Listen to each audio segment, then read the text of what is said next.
So welcome back for some unsolved mysteries. This next video is a disturbing last found footage of some missing persons. Let's check it out.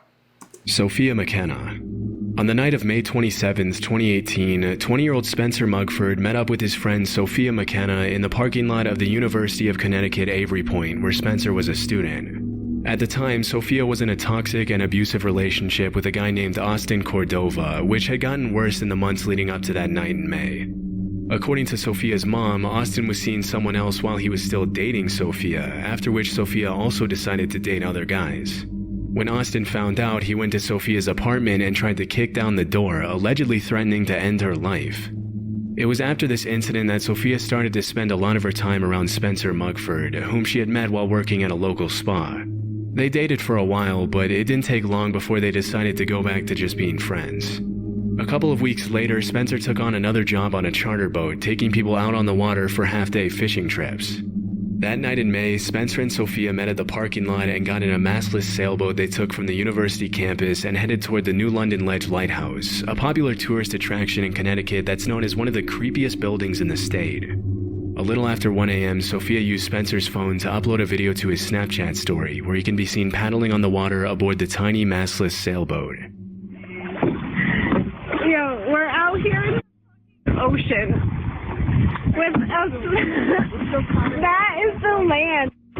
Like, we still have to get to there. Wait, where? Oh, we're almost there. In the video, Sophia points the phone to the shore and jokingly emphasizes how long they still have left to get to the lighthouse, and the two friends seem in pretty good spirits as they travel toward the lighthouse. A few minutes later, at around 2 a.m., after finally arriving at the New London Ledge Lighthouse, Spencer posted a picture of Sophia in front of a no trespassing sign to his Snapchat. That was the last time either of them was ever seen again. The next day, Austin reached out to Sophia's mother, Michelle, and said that he was worried because he hadn't heard from her, though they had plans to go shopping. That's when Michelle realized she had a bunch of missed calls from an unknown number from 2:05 a.m. to 2:09 a.m. the previous evening. And when she called the unknown number back, she realized it was Spencer's cell phone. Fearing the worst, Michelle reported her daughter missing, and at around 6 p.m. that same day, the Coast Guard launched an official search, during which they found Sophia's car parked at the Yukon parking lot with her phone still inside, which would explain why she used Spencer's phone to call her mother the evening prior. The Coast Guard also found Spencer's shirt tied to a boat cleat on the dock of the New London Ledge Lighthouse, which meant that he had probably used his shirt to dock the sailboat, except the sailboat was no longer there. While all of this was happening, Austin and his dad decided to start their own private search for Sophia and Spencer, and as they were flying over the water, they spotted the Yukon sailboat flipped upside down near Truman's Beach on the north shore of Long Island, around 13 miles from the lighthouse. Strangely, they found a series of unidentified fingerprints on the sailboat which were never analyzed. On May 28th, just one day after the disappearance, the Coast Guard suspended the search due to the harsh weather, with plans to relaunch the search if they found or heard anything new that could help them track down the missing two. On June 8th, 11 days after the disappearance, Spencer's body was found floating in the ocean by a fisherman, pretty much in the opposite direction from the sailboat that Austin and his father had found a few days earlier. Both alcohol and THC were found in Spencer's system. Even though the official cause of death was labeled as accidental drowning with no signs of human-induced trauma, it didn't take long for people to start coming up with some dark theories as to why Spencer had drowned while Sophia's body hadn't been found. On July 22, 2018, the Facebook group Finding Sophia McKenna was formed, where people came together to try to piece the puzzle of Sophia's disappearance. Although the cause of Spencer's death was pretty clear, it seemed strange to a lot of people that the search had been called off so quickly, and that Spencer's phone records were never released. It also seemed a little suspicious that the fingerprints on the sailboat hadn't been analyzed, and that Sophia hadn't called 911 on the night of the disappearance, even though she clearly needed help. The heap of unanswered questions made a lot of people point fingers at Austin, alleging that he had somehow murdered Spencer and later took Sophia to another location before murdering her as well. As of August 2020, I thought about him at first, but I was like, yo, they drove out in the middle of the ocean to this house out here floating, and his body turns up, but hers doesn't. I thought about that other dude at first, but when I saw this, I'm like, how is he gonna get out there? Why would she set him up? Why? It just didn't make, it don't make sense. I don't know. We would have to dive into a little more of her life and figure it out. The missed calls to the mom is strange enough as well. And why did his body turn up and not hers? Yeah. At first I wasn't looking at her strangely. Now I am a little bit. Before, there isn't much evidence to support this theory, and even Sophia's mother claims she never believed Austin was responsible despite their troubled relationship. Based on the information that surfaced during the investigation, it's very likely that the sailboat became untied and started floating away at some point in the night, and that Spencer may have drowned trying to bring it back to the dock. But what happened after this is anyone's guess. One of the most popular theories that spread online was that after Spencer drowned, Sophia was left alone at the lighthouse screaming for help. According to this theory, a lone boater may have stopped to offer help and then kidnapped Sophia to either murder her or sell her to traffickers. This is a pretty unlikely theory. I was gonna say that's a lot to have happened. Him try to swim for help, him drown, her standing there, sees possibly someone she thinks is help, and that person is a kidnapper. Highly unlikely. Highly unlikely. Maybe they just haven't found her body yet. Something happened. They both were trying to get to back to the boat, and they both drowned. They just ain't found her body. It ain't washed up yet. Or again, you got to look at her and try to figure out what did she do. Yeah, especially because the chances of another boater going out to the lighthouse so late in the night are pretty slim, but there's no definitive evidence to prove this isn't what happened. Another theory that was thrown around on TikTok and Facebook was that Spencer and Sophia had allegedly gotten into an argument at the lighthouse, which led to both of their deaths. However, to me this is even more unlikely than the lone boater theory, as the two appeared to be really good friends and didn't have a history of violence. I mean, if you look at the Snapchat video that was uploaded to Spencer's story just a few minutes before the calls took place, it's pretty clear that they enjoy each other's presence, and something very unexpected would have had to have happened to result in such a tragic accident. As of today, the exact cause of Sophia's disappearance is still unknown, though the cops and Sophia's family now fully believe that Spencer drowned while trying to bring back the sailboat, and Sophia probably didn't want to call 911 out of fear of getting in trouble for trespassing. It's impossible to know if she drowned while trying to rescue her friend, if she fell into the water by accident, or if something else happened to her while she was alone at the lighthouse. Nancy Ing. In October 2023, a group of 12 Americans traveled to Guatemala for a Be the Change yoga retreat next to the beautiful Lake Atitlan, the deepest lake in Central America.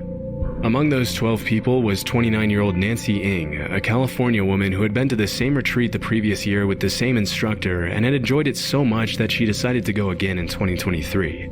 At around 10:30 a.m. on October 19, 10 people from the group went kayaking in Lake Atitlan. Before paddling to the middle of the lake, a video was taken of the entire retreat group where Nancy could be seen waving at the camera as she paddled a few feet from the shore.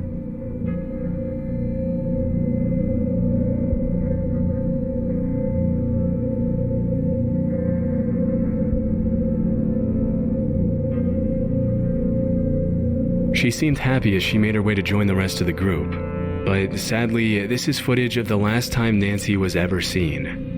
After the video ended, everyone in the group paddled in separate directions, with Nancy kayaking toward the middle of the lake along with Christina Blazek, another woman from California. What happens next depends on who you ask, but according to the owners of the kayak rental company, the group came back from the excursion a few minutes later, with a lot of them looking pretty nervous and on edge. That's when they noticed the group had one less person. Nancy hadn't come back. Strangely, nobody in the group seemed to want to talk to the owners. As per the owner's testimony, the retreat goers went home as quickly as they could, failing to even pay for the kayaks or provide an explanation as to what happened to Nancy. According to witnesses, Christina Blazek looked visibly shaken and had to be calmed down by the rest of the group as they made their way back home. This is where things start to get a little weird.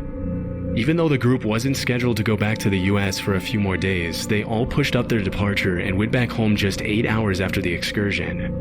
According to Eduardo Ramad, the organizer of the Be the Change retreat, the group immediately reported the disappearance to the Guatemalan police, but according to the cops themselves, the group took almost 24 hours to notify them that Nancy had gone missing. Strangely, when Eduardo first notified Nancy's family of the incident, he didn't specify that Nancy had gone missing in the lake.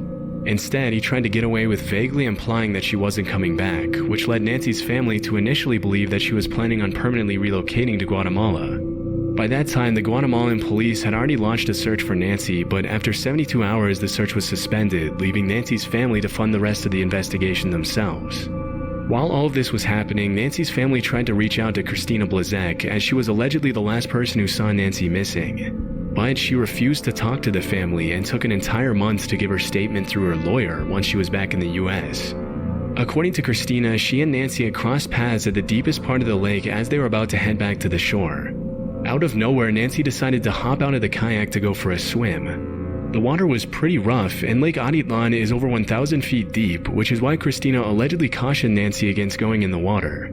But based on Christina's statement, Nancy didn't listen to her and jumped off her kayak at the deepest part of the lake, leaving her kayak to float away in the strong current. That sounds like an orchestrated story if I've ever heard one. That just completely sounds like it was rehearsed. It sounds too convenient. I don't like nothing about it. And if that was the case, then why wasn't that said there? Why did you push your flights up? Why was everybody so mysterious and anxious? And why? If that was the case, like, no. If that doesn't seem like a more made up story, I don't know what is. I don't like it. Seeing that Nancy was about to be in serious trouble, Christina paddled as hard as she could to retrieve the kayak and bring it back to her, but by the time she got back to where her friend was swimming, Nancy was gone. Refusing to put herself in danger to rescue Nancy, who was now submerged under the strong currents of Lake Atitlan, Christina reportedly paddled back to the shore screaming for help, but by the time she made it back, it was too late. Strangely, the Guatemalan police said Christina gave them her statement about the incident and was very forthcoming with them, but when Nancy's family reached out to the Guatemalan authorities, they couldn't find any records of Christina's statement on their files. At this time, allegations started being thrown around that Nancy had never been offered a life jacket before she went on her kayak. But the owners of the kayak rental company went on record to clarify that that was completely false, and that the only reason Nancy could be seen without a life jacket in the video was that she decided not to take one. Because Christina refused to talk to the victim's family, they took matters into their own hands and did something that was honestly pretty messed up. They revealed Christina's name publicly and accused her of withholding information from them. As soon as they did that, Christina started receiving death threats from people all over the world. The case garnered a ton of attention on TikTok and Facebook, with dozens of internet sleuths leaking Christina's address and cell phone to threaten her and make her life a living nightmare. As the case gained more and more traction online, some of the wildest theories started to get thrown around, with many people alleging that Nancy had been murdered by her retreat group in a cult sacrifice or as a part of an elaborate hate crime on account of Nancy's Asian descent. What's really strange about this case is how different everyone's testimony is about how the group acted when they realized Nancy was missing. If they had acted a little more transparently, it honestly wouldn't be too hard to believe that everything Christina said was true, but because they acted so shady and stayed silent for so long after the incident, it's understandable why everyone on the internet accused them of hiding something. As of today, many witnesses still haven't given their statements, and there are even allegations that the group bribed the Guatemalan police to let them leave the country early. Look at the, hold on, go back to the comments. All these comments, and no one is talking about how the whole group left.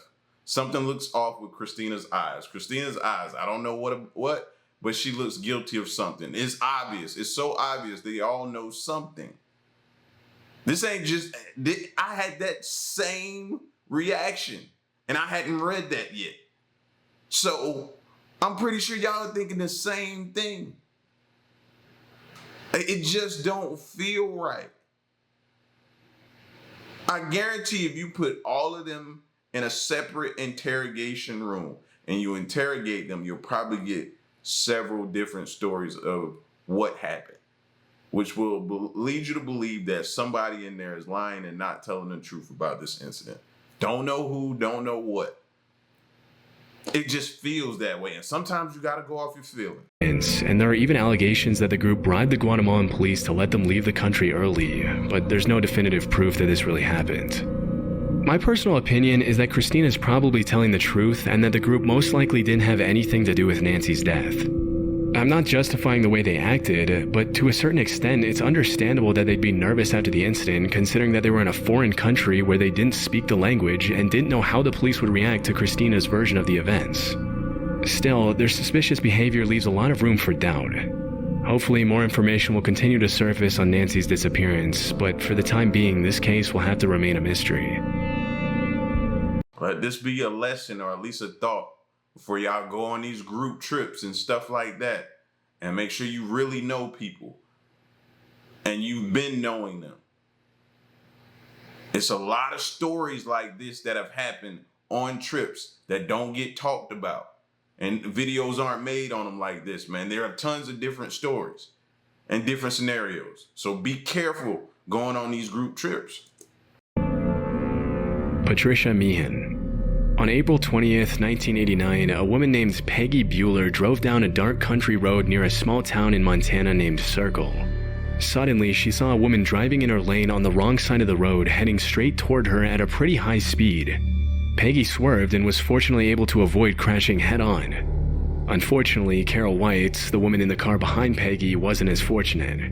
Carol had witnessed the near miss just seconds earlier and had attempted to swerve out of the way as well, but was struck head-on by the woman driving the wrong way.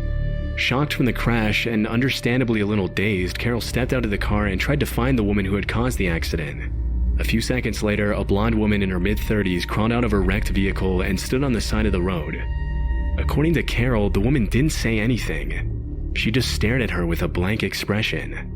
Shortly after, Peggy Bueller looped back around to make sure everyone was okay after the accident, and that's when she saw the blonde woman climb over a fence running parallel to the highway. In her witness statement, Peggy said, "As I looked out across the accident, I noticed someone on the other side of the fence, standing there like a spectator, not like it had happened to her." By the time the cops arrived, the blonde woman was gone, but they managed to identify her thanks to her license plates as 38-year-old Patricia Mian, a resident of Bozeman, Montana, where she worked as a rancher in the summer. For 5 days, the police combed the area with dogs and helicopters, but found no signs of Patricia, only a series of footprints about a mile away from the crash site that eventually disappeared. According to police reports, Patricia had been on her way to her parents' house in Pittsburgh before the crash. Interestingly, the cops later found that Patricia had spoken to her parents on the day before the crash and had told them that she was under a lot of stress and wanted to move back in with them for a while. Because Patricia was a pretty stable woman and didn't have any problems with alcohol or drugs, her parents were caught off guard at the request, but accepted under the conditions that she see a therapist before moving back in with them. So, before heading to her parents' house, Patricia scheduled an appointment the following day with a specialist and prepared to make the trip to Pittsburgh. It's unknown why she passed through the town of Circle, which isn't exactly on the way to Pittsburgh from Bozeman, but it's possible she may have gotten lost. With no real leads other than Patricia's identity and her family's statements, the cops tried to find a viable explanation as to where she could have gone. After a while, they narrowed it down to 2 possible theories. Either Patricia had hitched a ride after disappearing into the darkness, or she stowed away on a hay truck that the cops had seen a little more than a mile from the crash site. This is where things get a little strange. Over the next few days, a bunch of people started calling the cops, claiming that they had seen Patricia Mian at different truck stops and diners along I-70, acting dazed and confused and asking strangers for rides.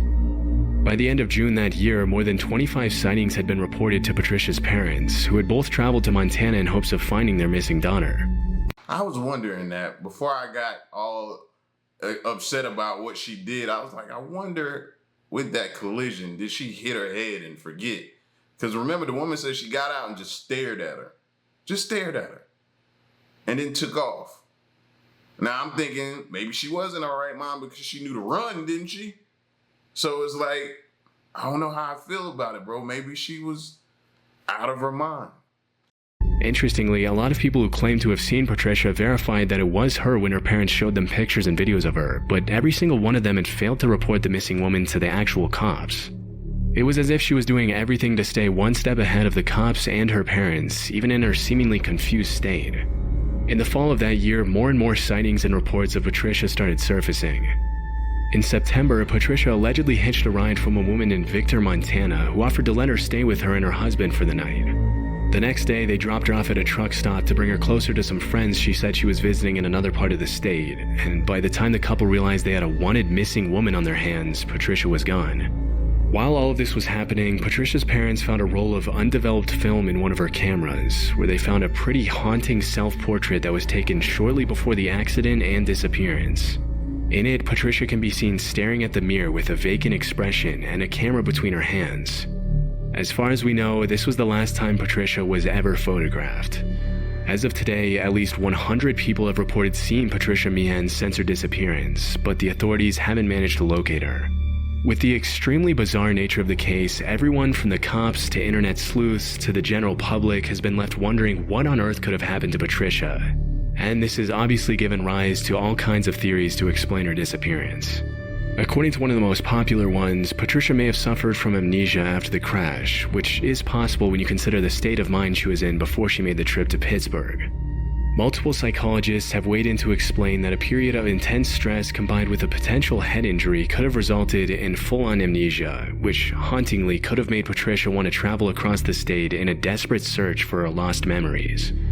This would explain her dazed and confused behavior, but doesn't explain how she managed to elude the authorities after over 100 people across the country allegedly saw her and interacted with her.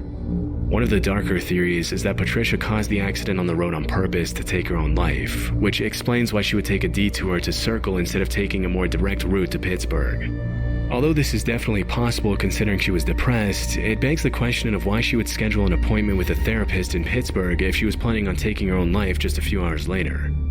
According to other sources, Patricia may never have hitched a ride from anyone and potentially just wandered off into the woods before drowning in a nearby body of water. This would be extremely strange considering that so many people pretty much swore on their lives that they had seen the exact woman in the pictures Patricia's parents showed them.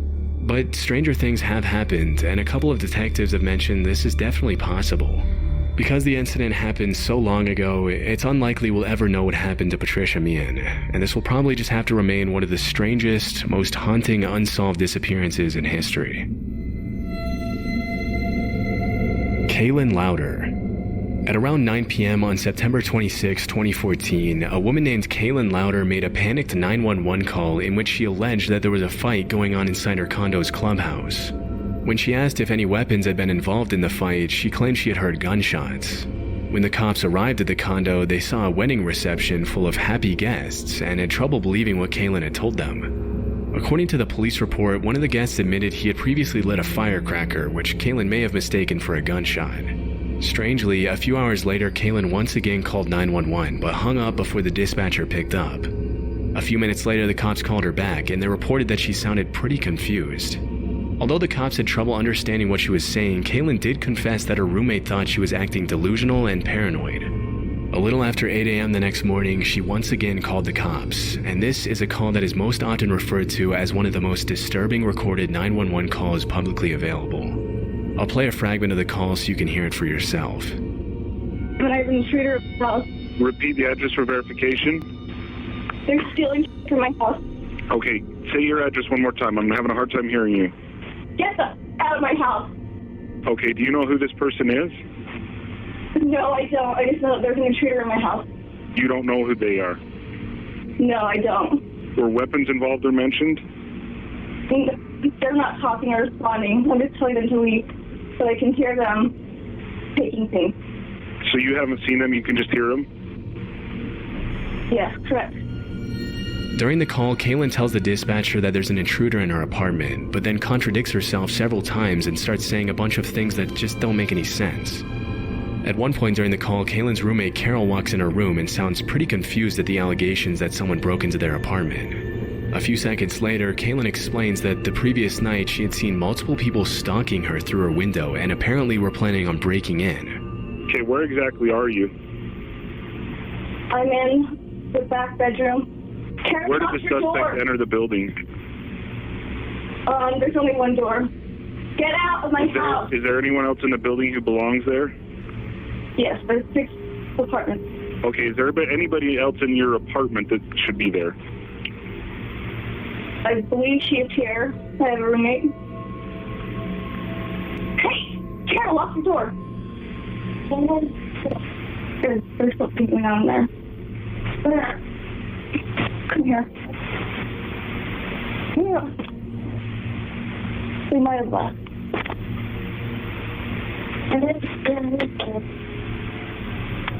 Okay, what's going on now? They've left now? Yeah, so I'm just going to look and see if anything's been taken. Someone opened the door, and I heard them come in. Don't do that, Carol. If the door's still locked, it's impossible. They must have a key or something. Because when I took the dog out, I heard people talking. And there was people last night, like, sitting outside the window. And so they, like, were scoping us out or something. Why is the door still locked? Well, I can't explain that, but I heard, like, two people talking. Strangely, Carol points out that the door to the apartment is still locked and has been locked all morning, which would... That's why I wasn't a fan of roommates in college. I just didn't, you don't know what you're getting. It's a roll of the dice, bro. It's a roll of the dice. You don't know if you get somebody crazy, be up walking around throughout the night, looking in your room, staring at you weird. I did not want a roommate in college, bro. I had one too. And we kind of sort of got into it. Not really got into it. We had our differences, but we were cool overall. I had a dope roommate. But I was so against it. You know what I mean? And me and him had mutual friends. So that made it kind of better. But bro, like, imagine not knowing that person and having to deal with something like this. You're supposed to be sleeping comfortably in where you're staying at. No. Would obviously make it impossible for someone to break in, but Kaylin still sounds pretty upset and convinced that there was an intruder in the apartment. Even though it was relatively clear from the call that there hadn't been a break-in, the cops still went to Kaylin's residence to make sure she was okay, and once there, they confirmed that there were no signs someone had broken in. Later that day, at around 6 p.m., the condo's security cameras captured Kaylin outside of her apartment, walking barefoot in the rain toward a little creek close to the condo entrance. The footage shows her carrying her dog as she walks back to her apartment from the creek. It's unclear if she's talking to herself or to her dog in the footage, but her behavior definitely seems a little bit off.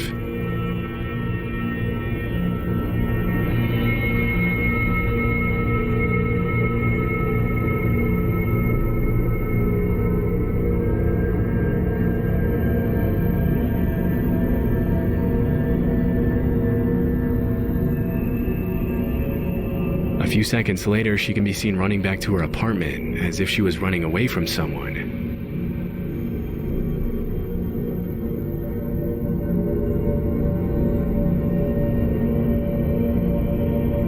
Tragically, that video was the last time Kaylin was ever seen alive. Later that day, she went missing after leaving her phone, her dog, her shoes, and her wallet at home. During the investigation, her family revealed that she never left her dog Phyllis alone for more than an hour, even taking him along to special events such as weddings and graduations. From the start of the investigation, the cops alleged that Kaylin appeared to be mentally ill. Although police combed the entire area, the initial search for Kaylin was unsuccessful, and it wasn't until 2.5 months later, on December 1st of that year, that her body was discovered by West Valley City work crews looking at a drainage pipe. Disturbingly, the work crew noticed her body sticking out of the water in the middle of the river, partially hidden by plants. But because her body had been decomposing in the water for so long, it took the cops a while to determine her age and gender. And even when they confirmed her identity, it was impossible for them to determine the cause of death, which added another layer of mystery to the case. From the moment the body was discovered, Kaylin's family claimed that foul play had been involved, but this was impossible to confirm due to the level of decomposition in her body. What's strange about this case is that her body was found pretty far away from where the authorities speculated she had accidentally fallen into the creek and drowned. The river she allegedly fell into is pretty shallow, and even with the heavy rain, it seems unlikely that her body could have been carried all the way to where it was found without getting snagged on a branch or stuck in the mud. Even though the authorities chalked up the whole thing to an accidental drowning that stemmed from what they assumed to be a psychotic break, there are a lot of details in the case that simply don't add up. For starters, Kaylin didn't really have a history of mental illness. Although she was finding it hard to find a job and had allegedly been a little down for a few months according to her father's testimony, pretty much everyone else in her life had described her as stable and relatively happy.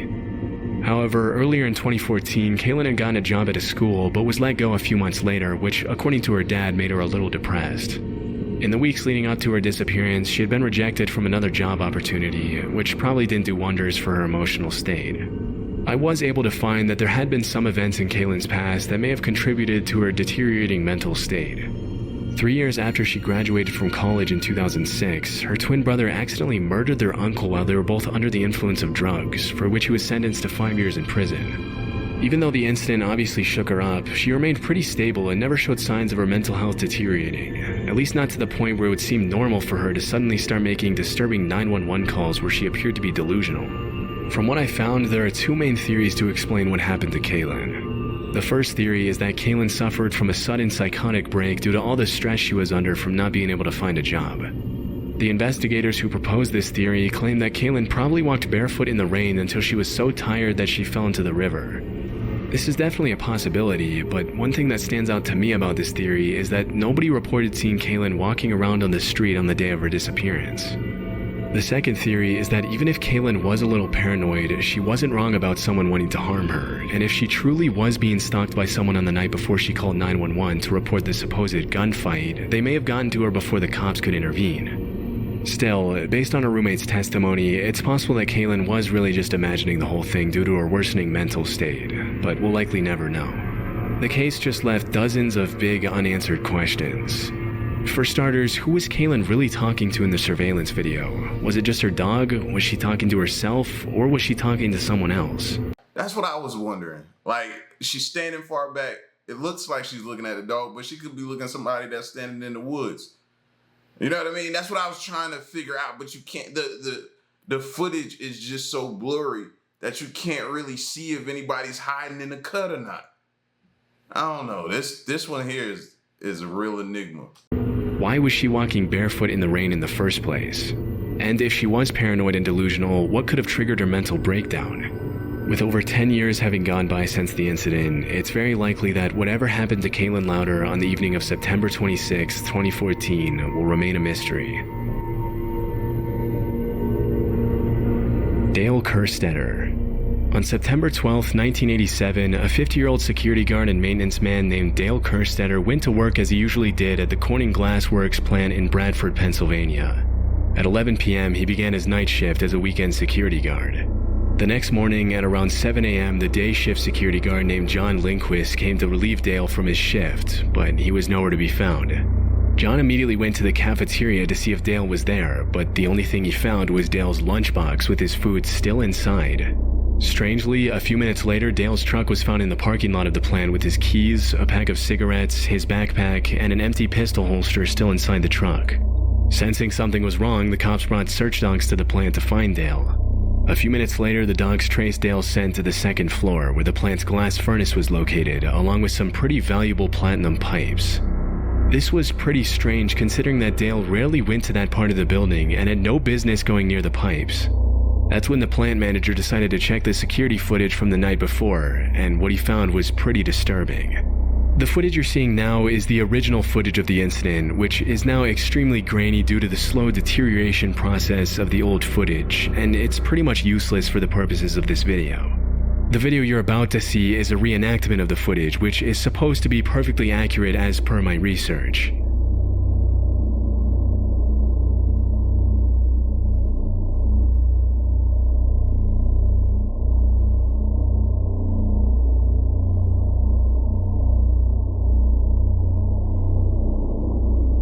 In the footage, the manager saw a masked man walking around the plant, apparently scouting the building. Shortly after, the man ran up to the second floor of the plant where the highly valuable platinum pipes were located. A few seconds after this, Dale can be seen speaking to the masked man while he appears to be coerced out of the room, and as the masked man drags him out of the room by the arm, Dale looks straight at the security camera.